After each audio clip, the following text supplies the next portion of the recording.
மா என்னடா கத்தினே இருக்கிற? மா இங்க பாருமா என்ன பண்ணிருக்கானு. என்னடா ஜெட்டி கீழே இருக்கு? இதோ இந்த நாய் தாம்மா யானை மாதிரி இருக்குல்ல. என் ஜெட்டி என்ன போடுற? அவ ஜெட்டி என்ன போடுற? உனக்கு பத்தாவே தெரியும்ல.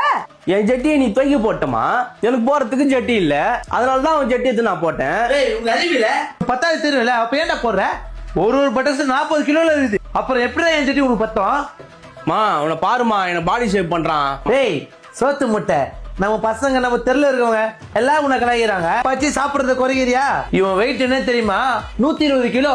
இப்படி இருந்தா அப்புறம் உனக்கு ஒரு பொண்ணு பார்க்கும். என் செல்ல கொஞ்ச நேரம் சாப்பிடலாம், ஏன் நான் மேல கண்ணு வைக்கிற? ஓவரா பேசாத. நீ நல்லா தானே சம்பாதிக்கிற, நல்லா தானே இருக்கிற. இன்னொரு பொண்ணு பாக்குறா சொல்லு. பொண்ணுலாம் பாக்குது, நான் தான் வானான்னு இருக்கிறேன். சிரிக்கிறியா? உனக்கு இப்ப புரியாது. ஒரு நாள் உன் பையன் குண்டாயி வெடிப்பாம்பர், அப்பதான் புரியும். நான் வரேன்.